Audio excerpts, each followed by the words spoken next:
Sorry, I think I was on mute. Yeah. So, Yeah, now I'm audible yes, audible and slides are visible, sir. to you. Yeah, screen is visible. Yeah. Thank you so much. Thank you so much.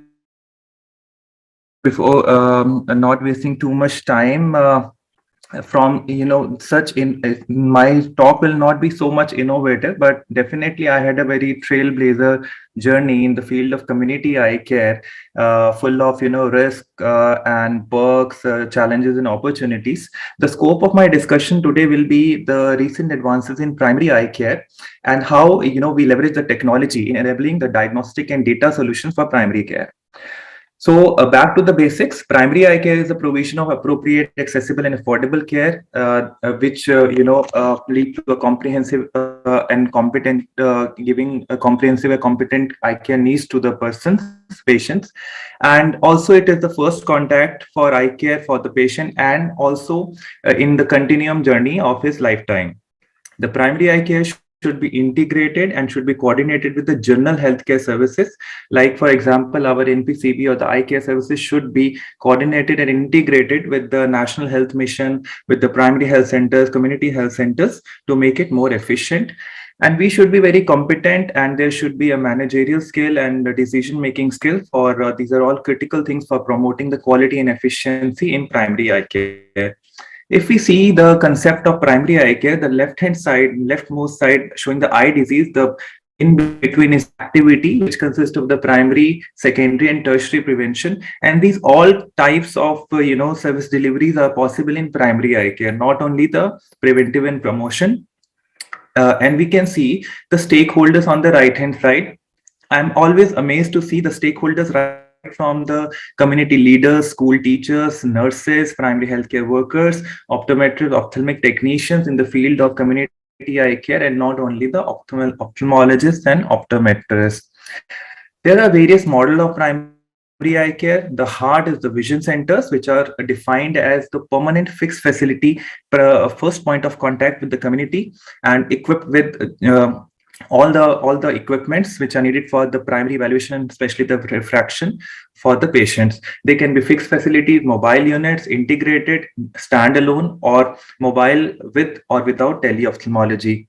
So this is the talk for intended for the all the young ophthalmologists who wanted to who want to come into the arena of community outreach and reach in program, and those who want to live a life of a both. They want to balance their self-serving goals, professional goals, and the altruistic goals, in a way that how they can start the community outreach, how can they do the reach in programs in their group practice, solo practice, or if they are part of any eye care hospital, etc. So I'll start with the quote of Helen Keller, who said that the only thing worse than being blind is having sight but no vision. The other worst thing is having a good number of tertiary centers but no vision centers in our country. This is the state of affairs in which we can see the central obesity of the pyramid. Central obesity is always not good. So we have to see the by 2020 we should have more than 20,000, around 20,000 vision centers, but now we are lagging. We have just 4,000.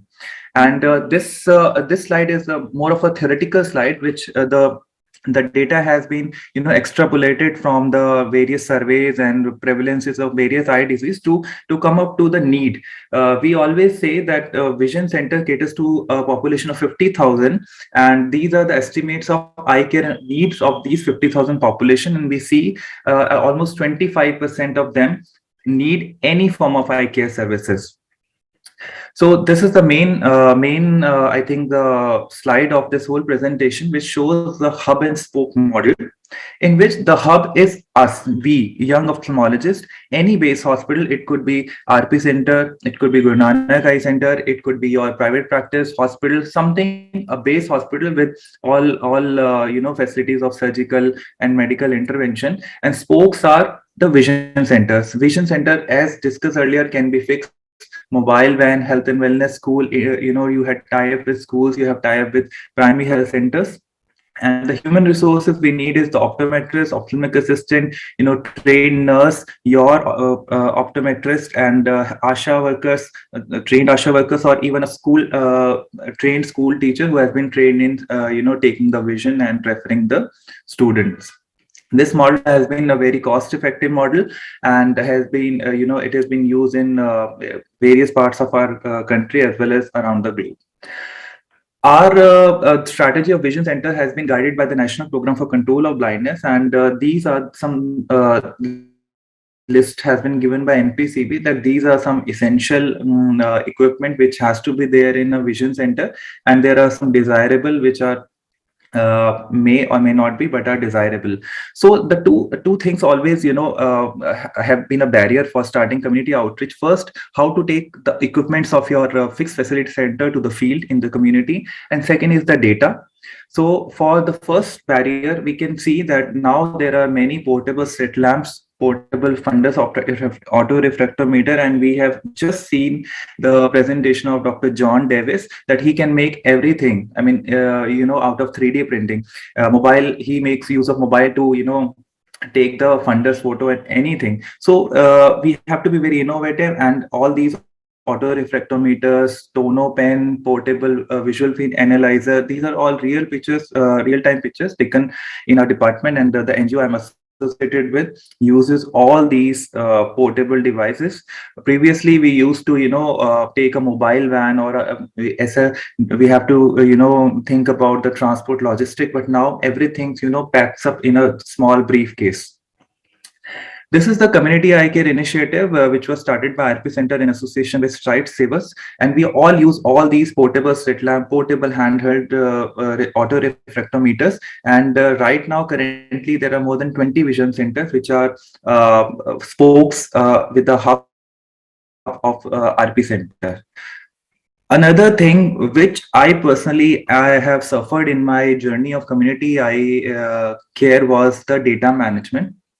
I suffered a lot in this, because since 2013 I was involved in many outreach camps. But the like, in the name of data, what I had were the newspaper cuttings, were some registers having the names and demographic details of the patients, and some pictures or videos.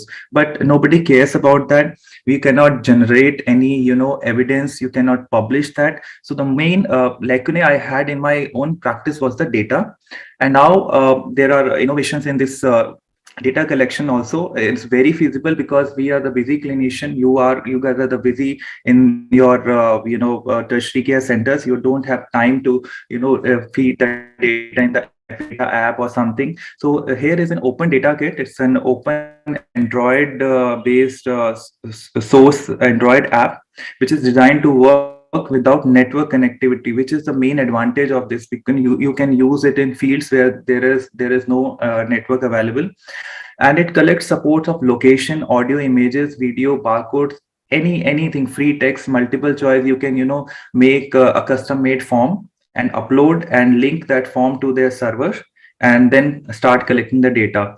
We are using all these entry forms in RP Center, as well as the various NGOs I'm associated with. This is the example of a daily report. With daily PEC report, you can see that it can show us the how many old cases were there, how many new cases were there, how many spectacles were prescribed, booked, and how many were referred.